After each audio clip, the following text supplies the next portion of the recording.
Welcome back to the Fulfillment Podcast. If this is your first time tuning in, this podcast is aimed towards men, and we focus on topics that can help us find fulfillment regardless of our circumstances in life. We talk about challenging situations that we go through. We talk about sensitive topics. We also love to share success stories of how men have overcome challenges, helping them reach another level of fulfillment. In this episode, I sit down and talk to my good friend George Wolfgramm, and we discuss how he's been able to pull himself out of a life of addiction. He shares his experience with meth and cocaine and how he's been able to find the right influences to surround himself with in order to bring himself back to a sense of reality of who he really is. This episode is packed with a bunch of little nuggets that hopefully you can take away and apply into your life, and hopefully it can help you and motivate you. I know it did for me. If you enjoy the episode, feel free to leave a comment, subscribe, like, do all those good things. Most importantly, share it with somebody who you think could benefit from it and could really find the value. I hope you enjoy the episode, and I hope it helps you find fulfillment. What's up, guys? Welcome back to another podcast episode. This is the Fulfillment Podcast, where we as men, young and old, talk about topics that hopefully you can relate to. We hope that we can bring value with every episode. So on today's episode, I know that value is definitely going to be given. We have someone special, someone that I've known basically majority of my lifetime, and I think he's come down a long road and has a lot of experience to share. And I hope that through our conversations today, we can do nothing but bring value to people. Without further ado, I'd like to introduce you guys to our guest for this episode, George Wolfgramm, West Valley's finest. Thanks for having me. What's going on, man? Talk a little bit about what kind of a lifestyle you grew up in. What did your home look like? I know a lot of us growing up in West Valley, I feel like majority of us had a similar demographic at home. I think there was I think of my friends, some of them, maybe one or two that I can think of, came up in a single family home, a single parent home. But for us, we grew up with both parents, but I think it was similar to where our it almost at times felt like a single parent home because our parents were working so much. But talk about what kind of a household you had growing up and how that had a positive influence on you. Growing up in my house, like you said, both parents were there. My dad was always working, and they're awesome parents, taught me the right things. My mom mainly was the one at home, teaching us what to do, how no TV Sundays, things like that. And then my dad was kind of the enforcer. Whenever my mom said we did something, then, we were scared. But, my house was I would say a loving house where my parents, they did everything possible to raise their kids right. But, my dad, he was always one to, tell us that we'll teach you everything you need to know, but, govern yourself. There's a talk by one of the apostles. He talks about that, like, teach them correct principles and let them govern themselves. And that's kind of what my dad did with us is, he taught us all the things we needed to know, did all that he could for us, as well as my mom. And we basically took that, and if we wanted to take it and use it or do something ourselves. So. Yeah. I think that is probably more common than rare from where we've grown up. Yeah. That household, that parenting style. So a little backstory to fill people in on. George is, how would you put it? Recovering addict. Recovering addict, right? And I mean, obviously I've known George for a long time, but I watched a previous podcast months ago, and they had him on to tell his story, and I was excited, honestly, to, and I've told George this, I was excited to watch it because I wanted to hear about the experience and find the value and grab the value. Even for me, someone who's never done drugs, I believe that there's value in everyone's story that we can all take away from. And I just felt robbed because in that podcast, there wasn't much value that was given. It was just kind of more of an intro to who George was. And then the podcast ended. It was like the worst thing. It was like the biggest catfish. And so I told George, like, let's get you on and let's talk about your story a little bit more, so that way maybe we can grab some things of value that we can learn from and move forward with. And so I wanted to start off with your kind of introing a little bit of your youth or your earlier years in life, because I think a lot of times people think that you can get into addictive substances when you're in a broken home, but the addiction doesn't care about what kind of home you grew up in. Yeah, like once it doesn't. hits, right? Yeah, exactly. So maybe you could speak a little bit to that and how some of the decisions you made growing up in this great home with great parents or great family led you to eventually maybe going down a road that you shouldn't have been going down. Growing up in a home like that with my parents, doing everything they could, they taught us everything that we needed to. But I was always one that was one thing I learned when I was in the program is that I have a lot of there's these things called thinking errors, and one of them was LAR, love, approval, and respect, where we want that from people, that love, approval, and respect, and that was one thing I always I didn't really know that I had that until I went to the program. And then thinking back, that's what I wanted when I was in my youth, trying to be that guy, when you're because I had friends everywhere, like football friends, and then I had friends that were not playing football, that were, outside. If you weren't playing football, you knew exactly where those guys were at. Exactly. At the time. It was like either you're playing football or you're in the streets, or you're doing something you're not supposed to be doing. Even if you didn't even know how to play football, you were on football or in the streets. Exactly. And I had close friends on both sides. And having friends that were out in the streets and doing those things, you kind of get that mentality, like you want to be like, okay, I want to do that. That seems cool. I want, that respect from those kind of people. I want that approval from these kind of people. And that's kind of what happened in my earlier youth, in high school, junior high. Started getting involved with, being from West Valley. You have that pride of, I'm from West Valley. Anybody else from anywhere else, you want to bang on them, and that's what I kind of looked at it like that. And when I would go places, and like I went to speed training, and my dad took me, and there's kids from Glendale there that got into it. My dad was like, get up, fight. Like, he was kind of encouraging that. But more or less, I just thought, like, yeah, my dad's cool for doing that. But, being Tongan and being raised in that culture, like you have to be lotolahi, like you have to be strong, and like when stuff like that happens, don't back out, don't back away or whatever. And so, like, growing up like that and having that in my mind, like never back down type of mentality, and being from West Valley, there's a certain type of mentality here within the boys here. Absolutely. And I felt like I needed to live up to those things, and that's where I felt like that's where it all started, was my youth. All those behaviors, like wanting to be the bad, cool kid that would fight kids from Glendale or Rose Park. It's almost like the ultimate protector, or the ultimate like gatekeeper of West Valley. Exactly. Like or your neighborhood. You wanted to be that guy, and that's what I kind of was trying to live up to back then, was I wanted to be about it, So what would you say, because that was normal. That was normal. But I also think that there is still a sense of that in different neighborhoods still to this day with this younger generation. And maybe it's not as intense as it once was, but it's definitely still there.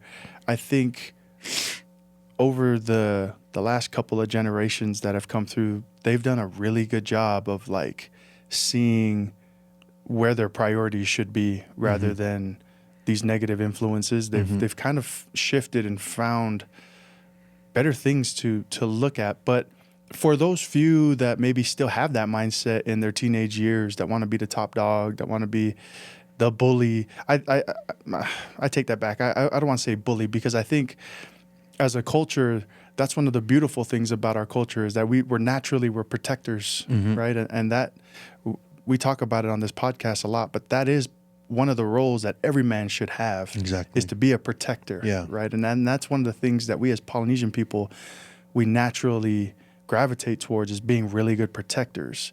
But then you take it to the extreme, and and I think that's how you would put that to the extreme level, is you're protecting, but for what? Yeah. You know what I mean? Like, exactly. what is the purpose now that you're being such a strong protector? What would you say to a young George who's in that stage now in his life, who's maybe in that high school age, who still thinks he's got to really be that protector of his neighborhood and have that sense of pride? I'll just tell him, listen to your dad, you know, because all the things that my dad was telling me back then, and I look back now and I'm just like, duh, you know, like, just be the best person you could be, pretty much. You don't gotta prove nothing to anybody but yourself. And that all these friends that you think you should show up for aren't gonna show up for you in the end. You know, some of them, most of my football buddies, they still are there for me, you know. But a lot of the ones that I felt like I should be somebody to, I was really a nobody to, you know. And so I would just tell them, you know, just stay focused. Whatever dreams you have as a kid, work towards that, and don't, and know what path you need to go on, and take that path and not detour from it, you know. Because I know that's what I did. I had dreams of doing big things or whatever in football, whatever, but like outside of that, like I wasn't focused. When I would walk into the field, boom, that's when my focus came in. But every time I left, you know, and just to stay more focused on what your goal is in life, in anything, is just to stay mentally focused as well. Like, because I know a lot of my things came from like just being alone and just thinking things like, oh, if this, like, go to this church function and let's do this, and you know, instead of thinking positive and being like, let's go to this church ball game and win, instead of going, let's go to this church ball game and see who we could call out, you know, like just you know, like putting positive things into his head so he can do better. You know, that's all. I love the quote, keep the main thing the main thing. Yeah, exactly. And I think that's kind of what I'm hearing from you, is like, whatever you're doing, bro, whether it be church ball or whether it be your part-time job, like wherever you're at, keep it there. Yeah. Like, be 100 with it. Yeah, exactly. Just be all in when you're there, because I feel like when you're there and you're being all in with whatever that is, you're going to get more out of it. Exactly. Whether it be church or football. Like if you're at football and you're thinking about a girl, like, okay, well then you'll just be thinking about a girl. Like if you're at football, just be at football and do every single drill and kill it, and then move on to the next thing. When you're on a date, a group date, or whoever you're with, like, be there. Don't be like scrolling through, you know what I mean? Like, be present. I think that's super important to know, especially at that young age, you know? Because I know that a lot of kids nowadays, especially when they're young, they just got so many things. Well, I know that for when I was young, that's what was going on. Like, there's a lot of things going on, and you wanted to be a lot of different places at one time. And I feel like that's where a lot of the problem lies, is that you end up, your choices you make is what determines how, I feel like how you live, you know? And I feel like, you know, I'd go to football and then just go home. But then when football was over, then that's when it came time to do other things. So, By the way, you were an amazing football player.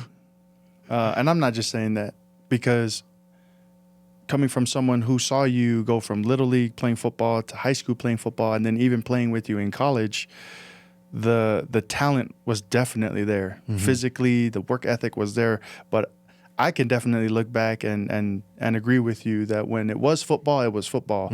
But it was when it wasn't football, right? Like, that's when things kind of went off, right? And if you had kept the perspective, I think, I do agree with you. I think you would have definitely made a pretty good football career for yourself. Thanks. But we're not going to be here to be Uncle Rico and talk about our football dreams that never happened, right? Because we could definitely have a whole podcast about that. But talk about how, what was it that was your introduction to drugs? Going with that group of guys, being involved in the gang life, and having friends that were doing that, and of course one negative thing will always lead to another, and then it's just snowball effect. I was just started drinking after my mission. I came back and I was one of those guys that felt like, I did my time, I could do whatever I want now. But that was the worst thing I could ever think of to do. Hold up. So I know eventually we're going to make our way to your addiction lifestyle and getting through that. But I feel like this is such a hot topic. And I always try my best never to be the one to guilt trip, or we all have our stories, right? Or our reasoning. But what is it with what was it that made you think of that mindset that you were in when you came home from a mission? Because there's a lot of RMs that come home from the mission, and some of them were amazing missionaries. They got their testimonies, but for whatever reason they kind of stray away, whether it be old habits or they get curious and create new habits, right? Like, what is it about that? I think it was just old habits for me, and then just curiosity, and then also being involved in thinking a relationship is going to work out and it doesn't work out, and then letting whatever happened with that relationship get the best of you, and then falling into that temptation. Like, I felt like I was weak, I felt like that girl was the one to complete me or whatever. And I was with the friend, and like coming back and thinking about, you're an RM, and I felt like I had that title mainly, like, I'm an RM, cool, like that's all I need for me to be okay, and I could do whatever. Check the box. Like kind of bucket list type thing, and but I remember my mission president told me, he's like, continue building your testimony, and that's where I failed. Was doing that. I felt like I did 2 years.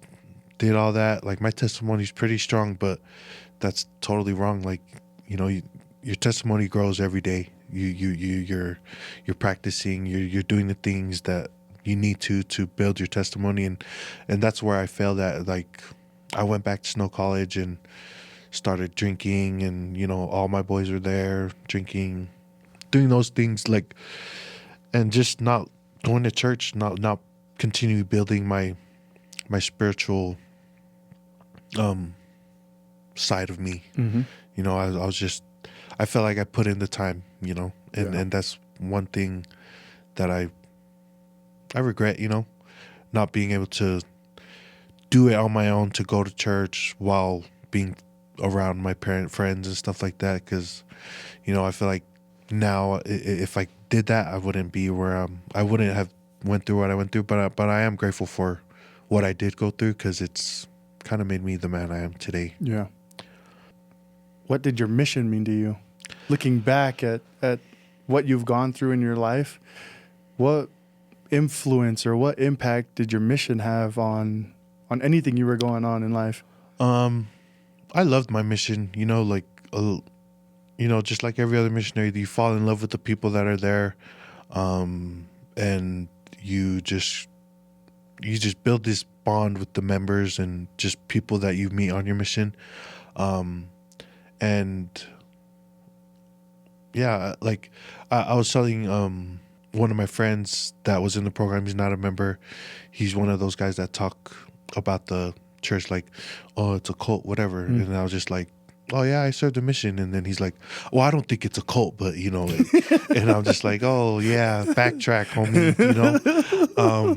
And then I just told him, yeah, I served a mission. He's like, oh yeah, where? He's all interested all of a sudden. And then he's like, man, so you went for 2 years? Like, yeah, best 2 years of my life. Like, to this day, I can still say that it was the best 2 years of my life. And I do feel like, in a way, I let down the people over there. But whenever I hit them up, they hit me back, and they're just like, Elder Wolfie, man, we miss you. and it's just great, you know. Like, my mission helped me out a lot, but I just got kind of sidetracked. Yeah. So talk about that being sidetracked. What you said, obviously a girl had a heavy influence on you, looking for a place to kind of numb those feelings. Yeah.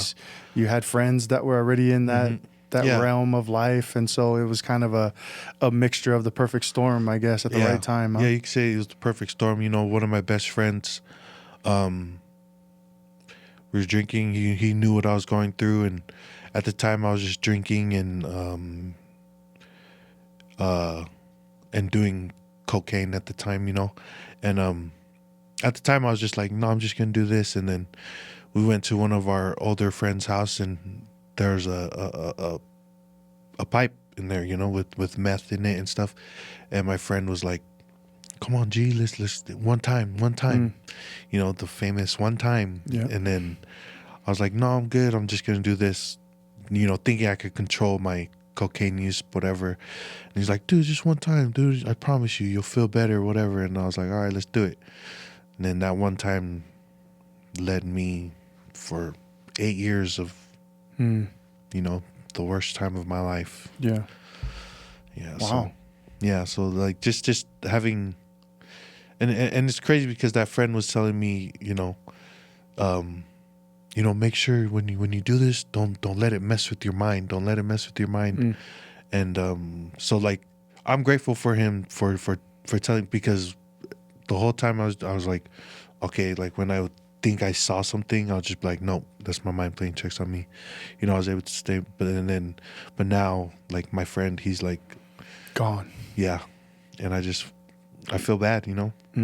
But I'm grateful I was able to keep my marbles, I guess. How are you even able? I consider you a walking miracle, like, because not a lot of people make it out of that. Yeah.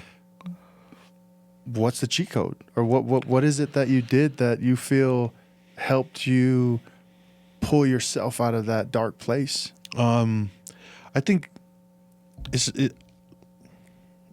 what a lot of other people did for me.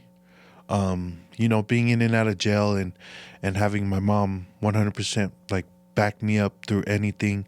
And that's one thing my dad did not like about her, is that she would like baby us, and every time, you know, like she would always put money on my books and things like that. But then having seeing all these people who I barely knew, like my judge, and my therapist Leanne, she was one that saw a lot in me, you know. When I was in jail, I got locked up, and I was thinking for sure I was going to prison. You know, I was gonna go to my brother Willie, you know, and he, one time I called and he was like, yeah, I'll just hold the bed for you. And I was like, nope, I'm not coming in there. And then I went to jail, and I was like, dang it, I should have knocked on wood, you know, or something. But yeah, when I talked to my attorney when I was last incarcerated, and she was like, yeah, it doesn't look too good for you, but I'm going to try. I'm going to see if I could get you into a program. And I was like, all right. And I didn't have high hopes for nothing, you know, because this was like I felt like it was my last chance, because my judge had told me, George, if you come back, I'm sending you to prison. It's a done deal. You never seem to cooperate with anything we do, probation, programs, things like that. So you know, I'm sending you to prison. This is your last strike, basically. And then I went back, and I was just like, dang it, Like, I just remember what he said, and then He's the same judge. yeah, same. This has been my judge my whole criminal So criminal he saw career. everything that you did. Yeah, and so like when I went into jail this time, usually when I go into jail, I would call my mom, you know, the typical, yeah, mom, let's fast, and my mom, you know, yeah, let's do that, and she'll fast. But this time, when I went in, I didn't want to fast. I was like, I've asked Heavenly Father too many times, and He's looked out for me too many times. So, what makes me think He's gonna look out for me this time, you know?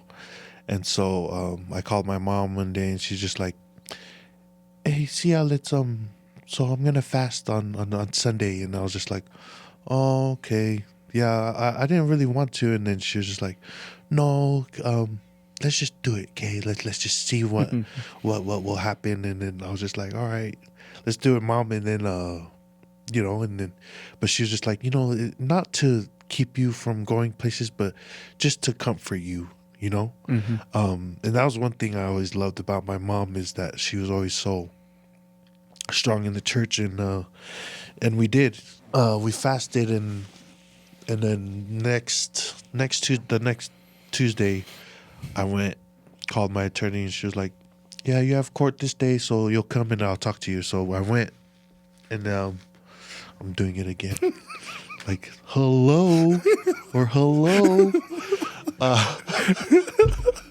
We're working through it. But yeah, so I went to court, and my attorney's like, "You know what? I'm gonna put you in drug court." And I was like, "I already did drug court." And she was like, "No, I feel like you'll do better this time. I know you'll do better." And that was the first person who I barely knew saw something in me that I can be somebody. And I was like, all right. Went out to the judge, and my attorney pretty much just said, "Yeah, Judge, you know, I think I'm going to put him in drug court." Basically told the judge this, and the judge was like, "Oh, okay. Does the prosecutor have anything to say?" And the prosecutor was like, "You know, Judge, I feel like Mr. Wolfgramm, he's been in drug court before, never complied with any of the things we asked him to do. I mean, I feel like he should go to prison, but I guess we'll be okay with what the his attorney wants." And I was like, look back, and I was like, Wow. heck yeah. And then my judge was like, "Okay, you're in drug court," you know, and they gave me another chance. And I looked at that, and I was just like, you know, first my mom, you know, having the faith in our Heavenly Father to, like, you know, keep fasting, and, you know, He'll provide a way. And then all these people came into, and they all worked together to keep me out from prison. And that right there was what made me want to, you know, flip, like turn back around, and, you know, I took a wrong turn, go back around and get back on the main path you're supposed to be on. You know, my mom, of course, and then just my attorney, and then my judge, and then having my therapist come to where I was sent. You know, all these people were put in my life for a reason, and I would feel like I'm slapping Heavenly Father in the face if I just went right back to doing these things, you know, and that's what kind of got me to turn my life back around, you know. Yeah. You know, living the street life and trying to be a gangbanger, and you know, it just wasn't worth it. And I finally saw that this last time around.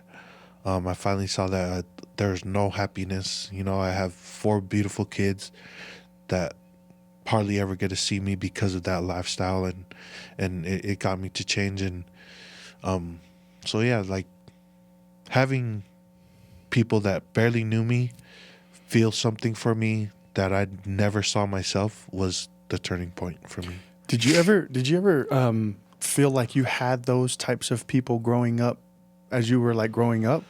Besides, like, obviously your dad, your mom's been ride or die since the day you were born. Yeah. But was there other people in your life that maybe were constantly trying to give you that confidence that, George, you got potential, like you really could do something with your life? Or I guess you could call them hype men. You know what I mean? Like, was there people in your life that were hyping you up, that were really good mentors for you?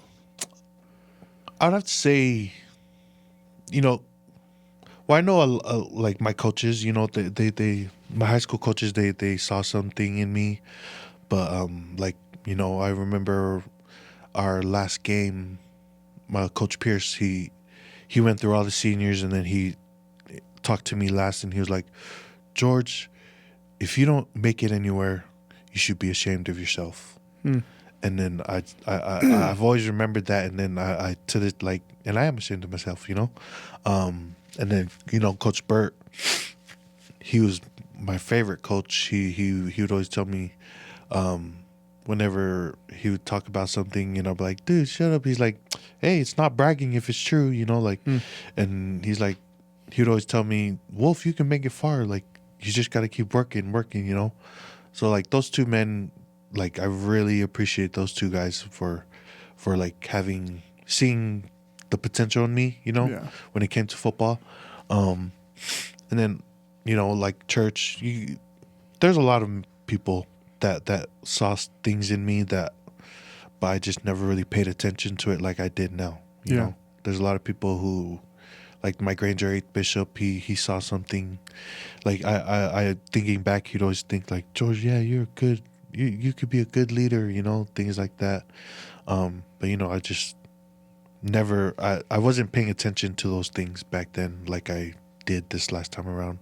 It's kind of interesting how that works, where it's like you've had a lot of really good influence in your life, your whole life, basically, right? And you had access to them. It wasn't like you had to be in a line to wait to talk to somebody. It was more so you were in control of what you wanted to hear at the time, right? Exactly. And I think it's powerful that it came down to those 3 or 4 complete strangers that never knew you, that actually only knew you at your worst. Yeah, exactly. that believed in you. Yeah. Right. I think that's a powerful principle as far as like trying to be a good leader or trying to see the potential in people. I think that's really hard to do. Yeah. Right. To see people as they can be rather than as they are, especially in that field. Yeah. But I think if we as an older generation to younger kids, if we can be mature enough to help these kids see their potential and do it in a way that's motivating to them, maybe they don't have to wait for the judge or you know, total strangers to see themselves better than we can, right? Yeah, because I noticed as a youth when growing up, you don't pay attention to those things, like, because your mind is so focused on other things. It's always going, and then, but when you're growing up and when, I guess you could say, when stuff hits the fan, it's like, then you try to look for, you know, what's really important, and yeah, just those 3 people that I didn't know, truly a blessing in my life that I'm grateful for, and I can say I could be lifelong friends with. Yeah. So what does that do now? Like what is my favorite question to ask myself, is like, so what now? What are you doing with your second chance at life? Because you should be in prison, right? I should with be all these sitting, strikes that you dodged. But because of these 3 miracle workers and plus your mom, who's always been there, you've been given another opportunity. What's George's plans on taking advantage of that now? So one thing I turned to when you know, I was given this opportunity or last chance was my patriarchal blessing. Because in my patriarchal blessing, it talks about being a leader to the youth and things like that. And that's why I was, when you were telling me about what this podcast was for, and I was just like, another, like, not a coincidence. Yep. Because I don't believe in coincidences, and it's just like, it's crazy how, you know, the program I went to, all the things that I'm doing now is just falling into line with what my patriarchal blessing is saying, and just doing just that, like serving people is what I want to do, helping people who are still in addiction, get them to where they need to, giving them the resources they need, because that's and that's one thing about my patriarchal blessing that I always, whenever I read it, I'm just like, yeah, I'm on the right path. Every time something happens and I feel like it has something to do, like my patriarchal blessing is just all in line with it, you know? So that's what I'm doing now, is doing everything I can to graduate the program I'm in and just give back, you know? There's been, I've been in that lifestyle, and I know how Depressing it could be, even though you may think you're not depressed, you're depressed. Mm-hmm. You know, you're using a drug because there's something going on. Just deeper, There's underlying there's issues you got to there. find the root of why you're using, and that's what I was able to do, and that's what I want to share with others is that if I could do it, you could do it. You know, that lifestyle is definitely not somewhere you want to be and expect happiness to come from it, because you only find misery. And so I was thinking about you bringing up your patriarchal blessing. I feel like for those who don't even know what a patriarchal blessing is, it's basically a roadmap that we get from our Heavenly Father, right? Mm-hmm. Through divine inspiration. And the thing that I love most about the patriarchal blessing, if we really sit down and ponder and pray about it, it essentially gives us what our purpose in life is. Mm-hmm. Or it can play a big role in that, right? And so I feel like as a man, when we find our purpose and we act on our purpose and just fuel it, right? And we live in it, I feel like that's where we find ultimate fulfillment, at least for me. And that's what this podcast is all about, right? It's talking about things that we can find real value from. Like at the end of the day, when your head hits the pillow, it's like, if you can say, man, that was a really fulfilling day, that's a win. Like that's the ultimate happiness for me as a man, right? Like I did everything as a husband I could. I tried to provide for my family. I tried to be the best person I could be, doing the things that help me be that person. Mm-hmm. That to me is like a huge part of that equation of finding fulfillment. But I couldn't help but think about that when you were talking about your patriarchal blessing, because it sounds like now that you've found that, it's almost like you've realized what your purpose is now, having taken that route, and now everything that you're doing revolves around feeding that. Yeah, right. Exactly. Yeah, and like being able to go through that program and then just seeing where it led me, like to be into the a program within that program, to start to work there, and being able to, when I was in the program, I was in leadership in there, and I feel like I've helped a lot of people in that program when I was doing those things. And like I couldn't be more grateful for me being able to get my patriarchal blessing and have that, because it is a roadmap. And that's what every time I go to sleep, every time I go to sleep, I always think, okay, I'm sober, I did all these things. And just mainly helping out my daughter, who I have full time, and being able to pick her up and have her there and see me every night instead of like once a month and things like that. That's fulfilling for me now, because when she was born, I kind of gave her to my mom and dad. My other kids were with the other grandparents, but now I can honestly go to bed with no regrets of what that day consisted of, and so What more could you ask for? You know what I mean? Like at this point, it's like it doesn't really benefit us to wish we could have done something to feel fulfilled 10 years ago. Yeah. Right? It's like you really can only control the next this day coming up. So it's like, what can we do now, right? I love that. And I love that that's your focus. As a father, that's ultimately the role that is taking priority in your life right now. Yeah. Right? I think you found a new drive and a motivation to be a good father. Talk about what being a father means to you at this stage in your life, and what are you doing to make sure that role is played, not just played, but like played very well, like to be the best father. Being the best father for my kids, because I've, like I said before, my dad was always my guy, I looked up to him a lot. Even though he worked a lot and, was hard, scary, I guess you could say scary.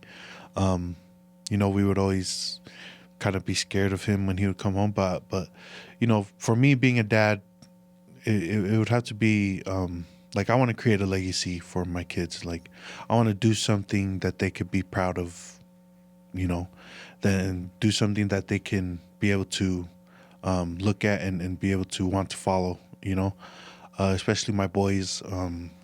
And I was getting. I've been talking a lot with my brother Michael. Mm-hmm. Yeah, Michael. And the things that he's doing, and like some of the things that he talks about has helped me to like, you know, look at like, oh duh, like let's do that. And that's one thing I wanted to do, was create something I can make for myself and also for my family, that they could be good. Because I know for my dad, one thing that he wanted was a house. Like when he was growing up, he wanted to make sure he had a house, so that his kids can make sure they can come home too. They have somewhere to go. And that's one thing, like I want my kids to be able to have a place to go, have their dad.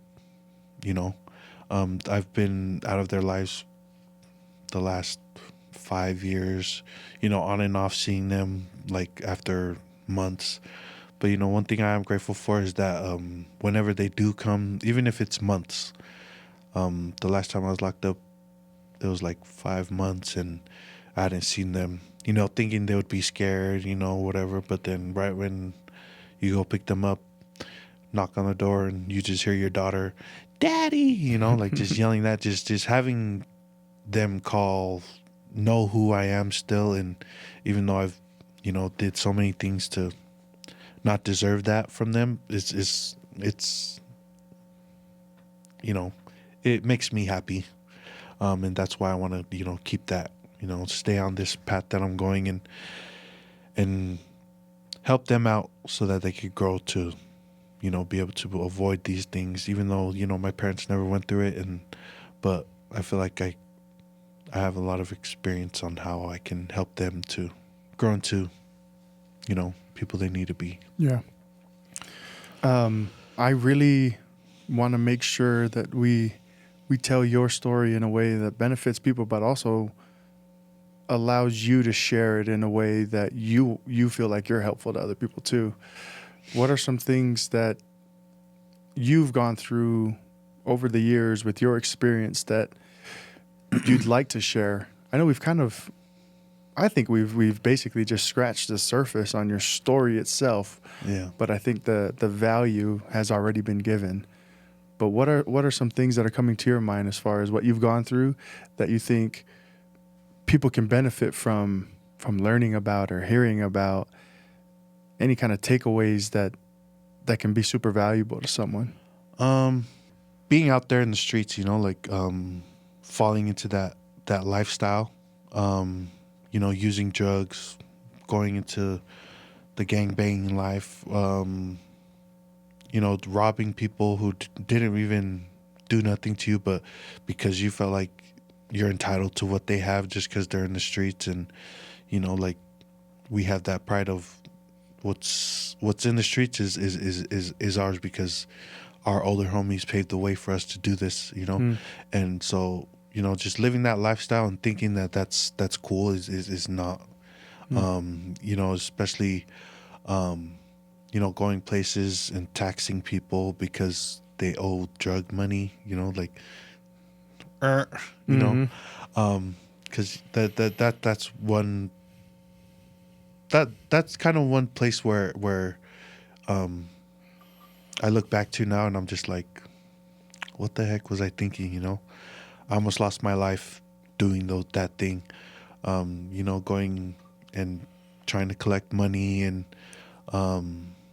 because the people didn't have money, we go in there, they don't have money, so we're pocket checking. Then they pull out a gun, and then next thing you may have won the fight, but you brought fists to a gunfight. You're never gonna win.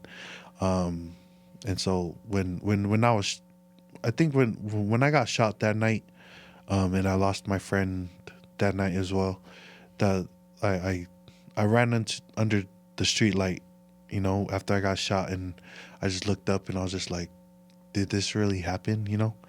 And you only see those in the movies, but this whole time, that's what you really do. This is real life, huh? That's what and that's what I did. I ran under the street light, and I looked up, and I was just like, that's crazy. Did I just get shot? And then 9 more shots go off, and then that's when I lost my friend. One thing I would say,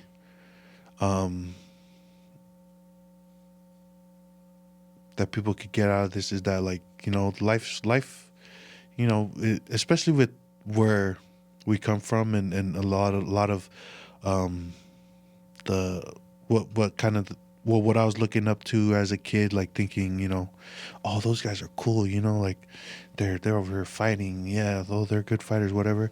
And I'm not too sure about the nowadays with what the youth is going through now, but if that's what it is still, then I would say that's not a good place to look at for for you to be a successful person in life, because when I got shot, and thinking back to it, and I always just get emotional because, like, the first thing my mom heard was that her son died.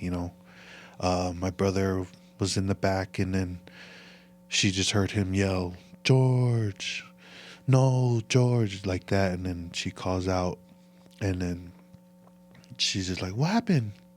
And then my brother goes, "George got shot and died," and that's one thing because even though I knew that my mom thought that, I still didn't change, like my priorities were still out there in the streets, and like I was still trying to fill a void from something, but like I still wasn't able to change for that, but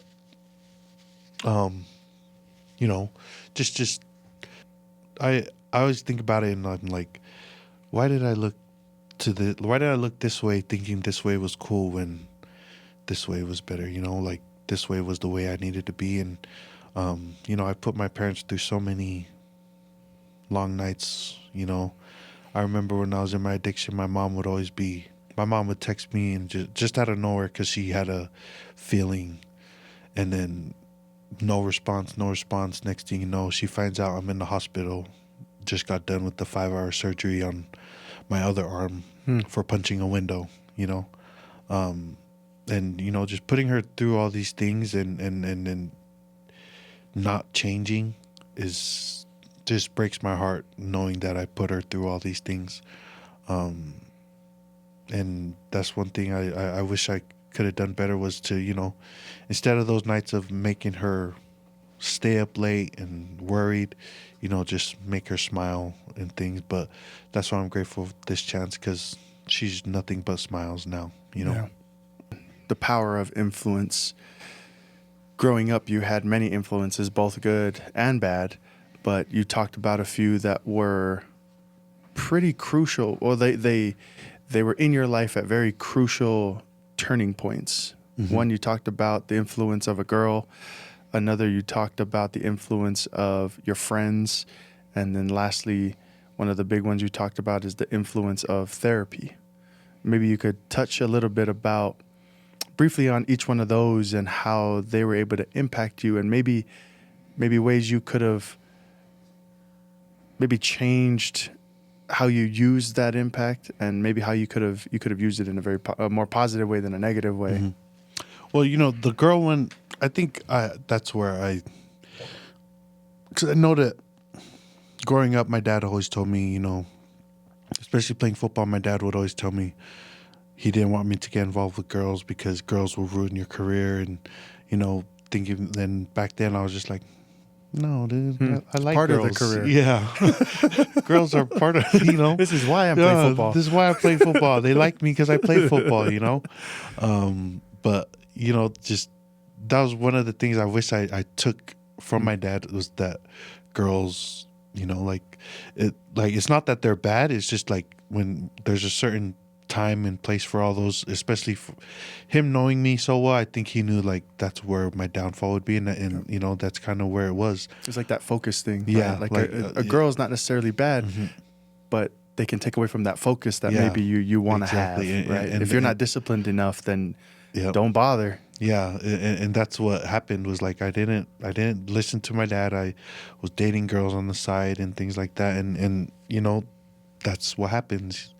But I feel like I felt like I could have dealt with that in a whole different way. But I think where I was in life and what I was doing at the time is like you said, it was like a perfect storm. Like boom, like break up to drinking, cocaine to meth, and it was all downhill from there. And even in my addiction, my choice of girls was no bueno, and so that's one thing I now I look forward to is like the qualities in a woman, and that's I know girls don't like it when guys say this, but I want them to have the same qualities as my mom, because my mom's my queen. Yeah. Until I can find somebody who can be my wife, then she'll be able to replace the throne. What's the top three? What are top three things you think that a girl is like? It's got to be a must. Yeah. Like your future wife has to have these three qualities for sure. And that has to be caring, because my mom's the most caring person I know. Has to love unconditionally, regardless of anything. Even though I feel like in a way my mom might have enabled me in a way Because she loved you so much. Because she loved me so That's much, crazy. and I always cringe when I say that because I feel like that's a bad thing, but sometimes, yeah. And I feel like that's where my dad gets at with that. But I don't want to tell him the word before he uses it against her all the time. He's like, you just enable her. Yeah. And I'll be like, what'd you say? If You he want says some it, maple? if he says this, where you learn that? Like you never knew that word. You don't even know what that means. That's the word he's been searching Yeah. for It's years. like, yeah, man, you just baby them. That's the word. That's You the word. baby them. Yeah. But yeah, loving, and then the third one, like the main two is because my mom, those two things, loving and caring. But I think the third one, You know what I think about when I think of your mom? Is she's a lady that loves God. oh yeah, Golly, yeah. that lady is a faith-driven Yeah. lady, man. I know when she was working Sundays, she would always call and wake me up. So she's part of the reason why you guys saw me at church by myself with my daughter. Was to make that lady happy. But yeah, she would always call and make sure, you guys getting ready for church? I'm like, yeah. Dang it, gotta go. But then I'm grateful for her because when I do go, I get the most, like, it's been a different experience than when I would go when I was in my addiction. I would come to church and not be there. I'd be thinking everybody's like looking at me and things like that. But now when I go to church and like in our elders quorum class, like I'm actually learning like I'm in primary again, and the topics we talk about is something I could take away, and that's one thing. Yeah. Is the faith. Because my mom, she's, even though like when she does call in Sunday mornings to get us to go to church, like I'm grateful I did go and not just tell her, yeah, we went, and just try to teach Lata at home. Like, all right, what did Jesus do? And when Mama asked, just tell her this. But, I'm grateful I take her, because, yeah. Good. You really did already touch on the influence of your peers and your friends and how that could be super powerful. But I think lastly, it'd be well worth talking about the influence of your therapist and how she's been able to, it's a she. Yeah. Right? She's been able to help you in ways that maybe you didn't have access to before.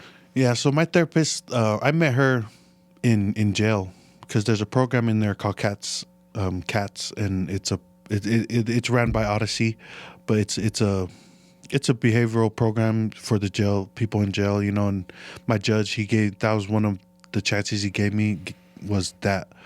But yeah, I met her in jail, and we created this relationship that was like like funny, like always joke around, teasing her or whatever, and then this time around when I got put in Odyssey, I saw another coworker there from Cats, and she came up. She's like, "Guess who's your therapist?" And I was just like, "Who?" And then she was like, "Leanne." And I was like, "Oh man!" Like, I was like, "Oh great!" I was happy, but then I was just like, what, like, is she gonna make me hate this, you know? But then she, you know, I met with her for the first time, and man, if there's one person I'm truly grateful for, is probably that lady. You know, aside from my family, that Leanne was probably the most impactful person that's helped saved my life, in a sense. You know, she helped me to really dig down deep and really find out what was the root of everything. You know, she didn't let me do surface work. She didn't sugarcoat nothing.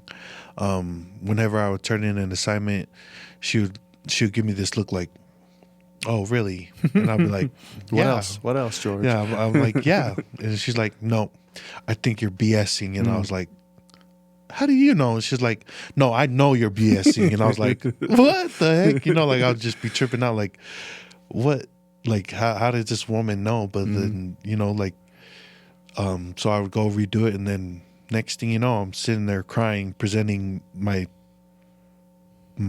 assignment, and she's just like, "That's what I needed." And I was like, "Yeah, whatever, dude." Well, I feel like us. It goes back to that pride thing, right? Us as a people. I think maybe even us as a species, us men, we just naturally we want to have walls up. Yeah. But especially in our culture, therapy is looked at as something like, dude, You're weak. You don't need that. Exactly. Like, figure it out. Yep. You know. But talk to that, because that's important for anyone really who has underlying issues that they need professional help with. What would you say to them? Like, how important is it for you to reach out and find a therapist that can work for you? I would honestly say, just put that pride to the side. Like, you know, our like, we're not our parents. Our parents moved here from the islands. That's where all that toughness comes from, because they lived that life. You know, we came here, and there's resources that can help us do better. And I'm grateful. Like, I used to think that way. I used to think therapy's for the weak, you know, like, especially us polys, like, you know, we should be able to quit, no problem. But hey, I tried, and there's a problem. You know, like, I kept going back, didn't know what was, and then I finally met, you know, I finally went to Odyssey House, and that program, I saved my life. You know, it really did. And especially, you know, my therapist, Leanne, she's just an amazing woman that I'm so grateful for, and for her to get me to be vulnerable, you know, like, that's one thing that helped me out a lot in my program, is to be vulnerable, like, being honest with myself. Like, when I was in there, I realized that, dude, you're not a gangster. It's like, you may have won fights, but dude, you're not a gangster. Like, okay, well, cool, you're not hardcore. And that's one thing that I've come to realize, that, dude, all these things that I was doing out there was nothing. Like, her getting me to realize that all these things that I thought I wasn't what it was, you know? And I was able to see that, you know, I'm this loving, gentle person, and all those things that I was doing was not me, you know? That's the George we always knew, to be honest. The joker. Yeah. I remember in high school when I was teasing you, and you'd be like, "Get away from me." And I'd be like, That's the only George I ever knew. So the George in the streets, I was just like, he's a fraud. What is he doing? He's just getting lucky winning fights, or what? Because I know when you lose fights, you lose cred. So I'm like, this guy's just getting lucky with all his fights, or what? Because that's the only way he's staying in the streets. Yeah, I was just thinking about that when in high school, when you were a senior and I was a sophomore, and I'd always come up to you and be like conning you. I just remember your face. You'd be like, dude, like, you're like that annoyed older brother, and then I was just like, see, but that's the George that I think you needed to be. Yeah, I think that's the George that people love most. Yeah. Is that guy? You know? Yeah, and that's, like, a lot of people. Well, all my friends, like, that's the one that they missed. And you know, I was talking to Michael, and he was like, we had a conversation. We went to a meeting, and we were talking, and then he told me he went home to his wife, and he was like, yeah, Khalil asked me, how was it with George? And he was like, the real George is back, Mm-hmm. you know, because like I was conversating, we were joking. It wasn't like I was just sitting there like looking out the window, me thinking, oh, does he know I'm high? You know, Yeah. like being paranoid and things like that. Like, so yeah, like I think that's a big deal though. Like Yeah. when you can, when you try and be something you're not, it's so obvious. Yeah. You know? yeah, Like it's so easy for you to be yourself and people know it's real Yeah. when you're being yourself. yeah, and a lot of people in the program they'll be like, wait, what? Like when they would hear my, because we write an autobiography about what we've been through and things like that, and you share it in the program. And when I shared it, people were just like, no, you're lying. It's not you. No, we can't see that. You're too nice. Because, you know, throughout the program, I was just singing Miley Cyrus, you know, like I was just dancing, and like I did a talent show, and like I started twerking in there, and they're just like, when they hear that I got shot, they're like, who would want to shoot you? And I was like, I twerk better than them. Oh man. And so like, you know, like, yeah, like when I finally was able to accept that, you know, like I'm not a gangster, you know, like I'm this nice guy, like and like I am, like my mom raised me to be this guy, you know. You're a nice guy who happens to know how to fight. I'm a nice guy who gets lucky. You're with not the a punches. gangster who fights.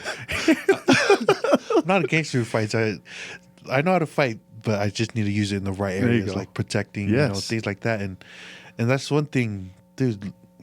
I can't say it enough that Leanne helped me to, you know, realize that you don't need to impress these dudes. You know, you don't need to do these things for anybody but yourself. And you know, and I like that people know me as the funny guy. You know, like before I wanted people to know me as, oh, George, yeah, he blah, blah, blah, you know, like talking like that. But I you know, having people know me as this guy is way better. And you know, like, you don't benefit nothing from the other lifestyle, you know? So. Dang.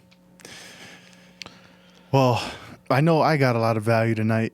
I didn't have to go through being a drug addict to learn these lessons, and I think that's cool. I think that's cool. Thank you. I think some of the major points that I feel are of value to me that I take away from this is, number one, influence, the power of influence that people have on us, whether it be a girl, a therapist, or whatever the case may be, especially our peers. That's super important.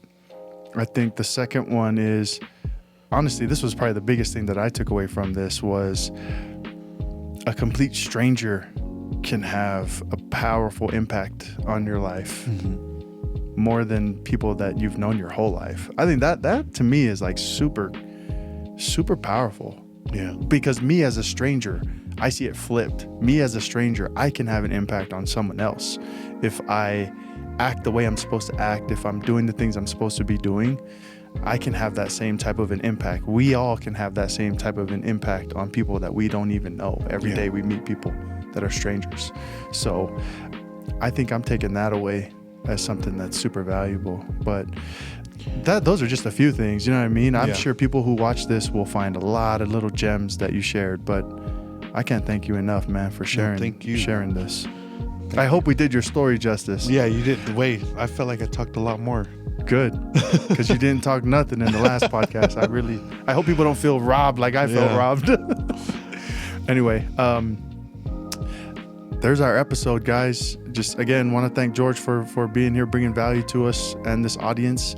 And thank you for tuning in. I hope that this value is something that you can take and share with whoever you think is in need of it.